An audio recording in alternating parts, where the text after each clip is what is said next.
O nosso encontro de hoje aí é referente aos esquemas elétricos aí dos smartphones, né?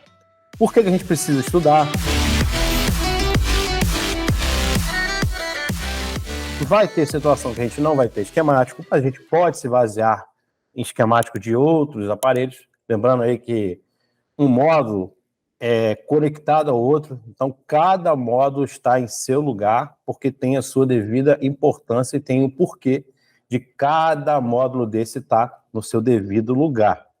Porque a gente vai precisar aí de esquema que não vai encontrar nas ferramentas de roteamento e não é específico daquele aparelho, mas a gente pode pegar através do processador e achar. E muitas das vezes, né, a gente conhecendo o setor da placa, né, a arquitetura também, conhecendo os setores da placa, a gente vai ver muita igualdade nesses circuitos. Bobina de carga, basicamente eles vão ter sempre os mesmos valores de indutância, bobina de backlight vai ter a mesma indutância, diodos de backlight ali vai ter a mesma característica elétrica, né? E assim por diante, né? Resistores PUAP de circuitos I2C, então vai ser muito parecido. Por isso que a gente precisa aí estudar arquitetura, né? Lógico, precisamos saber arquitetura, precisamos localizar, e a gente precisa, com certeza, né, aprender esquemas elétricos. Mas para aprender esquemas elétricos, nós temos que conhecer os componentes eletrônicos. Por quê? Por quê? Então vamos aqui ao nosso, vamos lá, aqui na nossa apresentação. Bota minha carinha para o outro lado, isso, ficou ótimo agora. Então vamos lá, o nosso objetivo, né, a importância do ensino do esquema elétrico aplicado a smartphone. Por que, Vinícius, que eu preciso estudar esquemas elétricos, né? Por que eu preciso, né? O ensino do esquema elétrico, né, aplicado ao smartphone é fundamental justamente para quem deseja se destacar na área da manutenção de celulares e reparo de placas, de dispositivos móveis, né? Com o crescente número de smartphones no mercado, a gente tem mais telefone do que gente, né? São aí 2, 3 aparelhos por pessoa, não é? Existe uma demanda aí reprimida, vocês sabem disso, né, de profissionais qualificados nessa área que entendem realmente de esquemas, né? E a tendência é aumentar, né? E além disso, meu pequeno gafanhoto, né, o conhecimento em esquemas elétricos ele pode ser aplicado a diversas situações do nosso dia a dia, não é? Como na resolução de problemas simples em aparelhos eletrônicos, a gente pode consertar qualquer outra coisa entendendo de esquema elétrico, tá? E por isso é essencial que os profissionais da nossa área, né, estejam aí preparados, atualizados com as melhores práticas e técnicas de ensino de esquemático. Né? Então, esse é basicamente aí, né, essa importância. Né? E o que é o esquema elétrico? Né? Para que serve o esquema elétrico? Né? Então, o esquema elétrico ele é um diagrama que representa graficamente o funcionamento de um circuito elétrico. Tem o diagrama em bloco, nós aprendemos ali. O esquema elétrico ele já é mais aprimorado. Né? O esquema elétrico ali vai apresentar o quê? Os componentes eletrônicos, né? O funcionamento do circuito, onde que está cada componente, se é um resistor, se é um capacitor, se é um diodo, se é uma bobina, como é que ele está ligado, qual a característica elétrica desse componente, qual a tensão daquela malha, qual a tensão que esse componente suporta, né? E com o esquema elétrico é possível justamente entender como cada componente se relaciona, né, com os demais componentes, facilitando o quê? A identificação das falhas e a realização de reparos mais precisos e mais eficientes. Se eu dominar o esquema elétrico, né, eu vou ter esse domínio, né, de reparar com mais precisão, né, e ter aí a eficiência nos nossos reparos, né?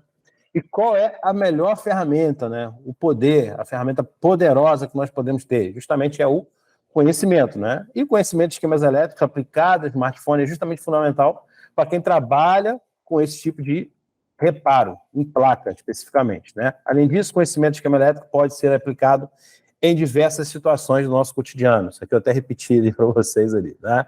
E como que a gente deve interpretar, não é? Como que a gente vai interpretar esquema? Esquema a gente lê ou interpreta, né? A gente interpreta porque cada equipe de engenheiro ele fala numa linguagem. Existem as linguagens universais, existem as nomenclaturas universais,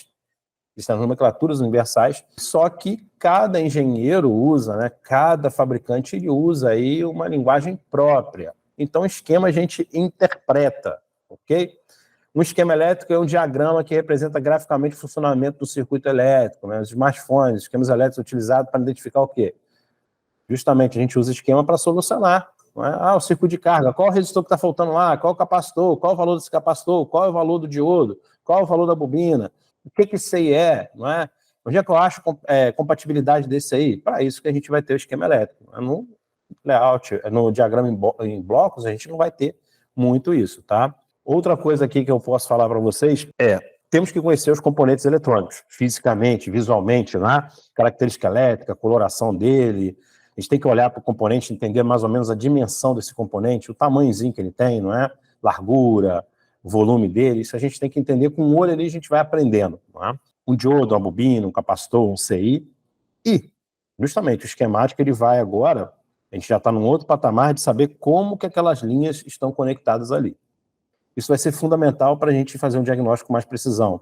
Curto, fuga, circuito não funciona, circuito não está interagindo, então eu vou precisar avançar mais no esquemático. Mas, até o momento, a gente estava conhecendo os componentes fisicamente, a olho nu. E o nosso olho pode nos enganar, a gente pode ter dúvidas se aquele componente realmente que a gente estava verificando lá é um resistor, é uma bobina, é um capacitor. Esse componente eu nunca vi. Será que é um capacitor? Será que é uma bobina? Será que é um resistor? Será que é um diodo? Porque os nossos olhos podem nos enganar, não é? E, como os nossos olhos nos enganam, a gente tem que fazer uso do esquema elétrico.